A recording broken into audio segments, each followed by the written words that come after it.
Dah masuk tahun 2023, tapi Proton Exora masih lagi wujud. Exora adalah MPV pertama Proton yang dilancarkan pada tahun 2008. Dan kalau kita lihat pada pasaran sekarang ni, MPV-MPV yang dilancarkan bersama-sama dengan Exora pada ketika itu seperti Nissan Grand Livina, Pro 2 Alza, semuanya dah ada generasi yang baru dah sekarang ni. Cuma Exora ni setelah 15 tahun di pasaran, masih lagi tak dapat generasi yang baru. Jadi agak-agaknya lah kan, apa sebab Proton ni dia tak nak gantikan model Proton Exora ni dengan model yang baru. Jadi hari ni kita nak rungkaikan apakah sebab-sebab tersebut. Jadi jom guys, let's go, away we go. Assalamualaikum, hai guys, bersama saya Haji Putri.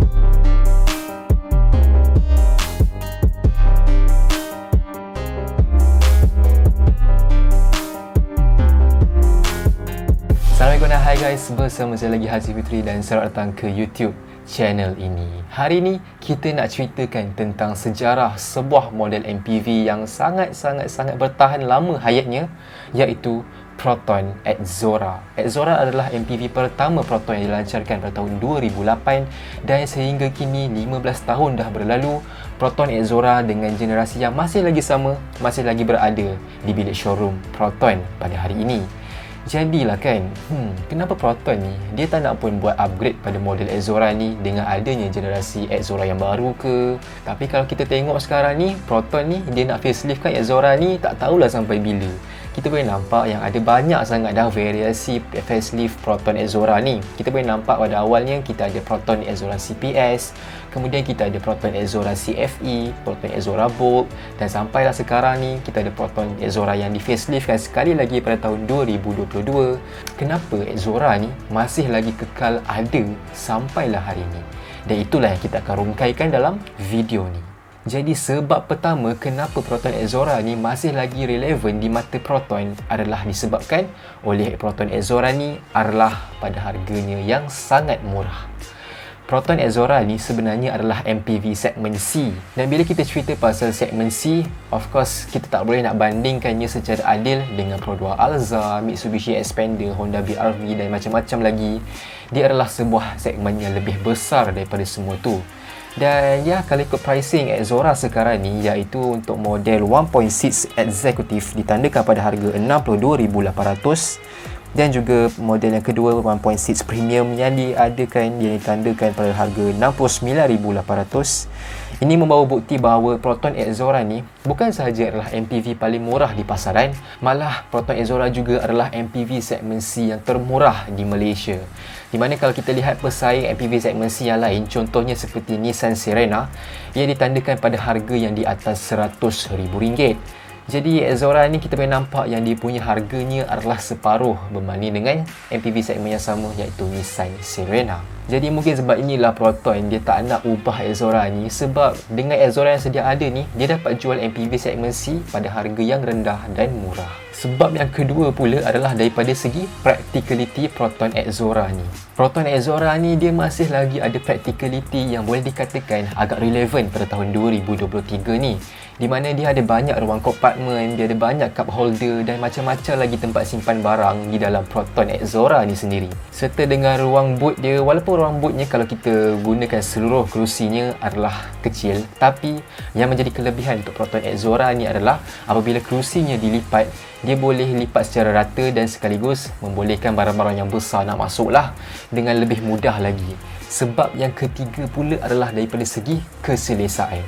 Sejujurnya memang tak dapat dinafikan bahawa Proton Exora ni adalah salah satu MPV yang paling selesa di bawah harga RM100,000. Yes, memang dia adalah MPV yang besar segmen C, dan itu juga membawa kepada ruang yang lebih besar, di mana kalau kita lihat dia punya seat ataupun leg room serta dengan headroom dia jauh lebih besar berbanding dengan Alza, berbanding dengan Xpander dan macam-macam lagi, terutama sekali untuk ruang seat barisan yang ketiga, iaitu barisan yang belakang sekali, di mana untuk Proton Exora ni dia boleh memuatkan dua orang lelaki dewasa lebih mudah berbanding dengan MPV-MPV yang lain yang mungkin hanya boleh letak kanak-kanak sahaja dekat seat belakang tu. Jadi ditambah lagi dengan aircon yang sejuk, seat yang lebih besar dan selesa, ni membawakan kepada Exora ni adalah sebuah MPV yang sangat-sangat spacious dan juga comfort. Ditambah lagi dengan Proton Ride and Handling yang membawa kelebihan kepada pemandu Proton Exora ni, sudah tentu membawakan kepada Exora ni adalah kereta yang sedap dipandu berbanding dengan MPV-MPV lain di pasaran Malaysia pada hari ini. Okey, so itu kelebihan untuk model Proton Exora ni. But of course, mestilah ada kelemahan yang mesti Exora ni tak boleh nak lawan lah. Memang dia ada kelemahan ni, kita kena akui benda ni. Di antara kelemahan tersebut pada model Exora ni adalah yang pertama sekali adalah pada masalah teknikal dia, iaitu masalah yang selalu dialami oleh pengguna Proton Exora ni, iaitu masalah OCH pecah. OCH ni oil cooled cooler yang digunakan pada enjin 1.6 liter turbo Proton tu. Dan masalah ni memang banyaklah menghantui pengguna-pengguna Exora, terutama sekali bila mileage tu dah lebih 30,000, 40,000 dan dekat 100,000 pun macam tu. Kadang-kadang masalah ni tak boleh dijangka sebab dia boleh pecah secara tiba-tiba. Namun begitu, sekarang ni dengan model facelift ni, dikatakan Proton dah upgrade sikit lah kualiti binaan OCH ni. Cuma ada jugalah masalah OCH pecah ni berlaku lagi. Jadi untuk pengguna Exora ni, diorang ni lebih mengambil langkah berjaga-jagalah bila ada masalah-masalah seperti ini. Dan itulah antara masalah yang terbesar pada Proton Exora ni. Kelemahan yang kedua untuk Proton Exora ni untuk terus bersaing pada tahun 2023 adalah disebabkan oleh penggunaan minyaknya yang sangat-sangat kuat. Untuk fuel consumption untuk Proton Exora ni adalah serendah 8 km per liter, iaitu adalah angka yang sebenarnya sangat-sangat menyeramkan.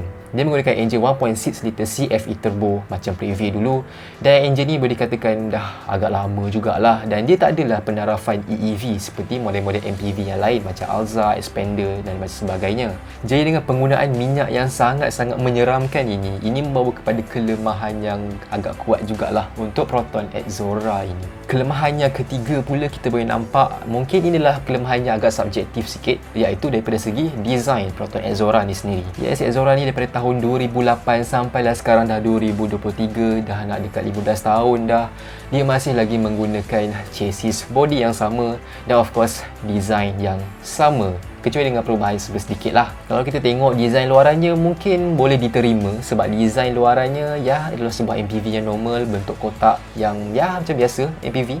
Tapi untuk bahagian dalamannya dia agak kurang sikit lah. Kita boleh nampak dari segi bahagian dashboard, interior dalaman dia, memang seolah-olah kereta ni macam masih lagi stuck ataupun masih lagi tersangkut pada tahun 2009. Design 2009 tu sangat-sangatlah clear pada dashboard Exora ni. Tapi macam saya cakap tadi, design ni subjektif. Ada orang mungkin boleh terima, ada orang mungkin macam tak boleh terima.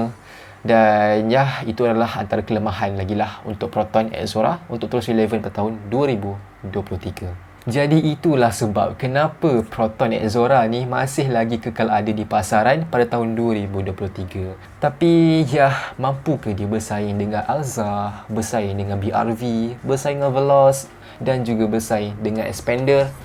Itu sebenarnya tertakluk kepada pengguna sendiri. Jika anda mahukan MPV yang murah, yang ada kuasa yang lebih, Exora ni memang sesuai untuk anda.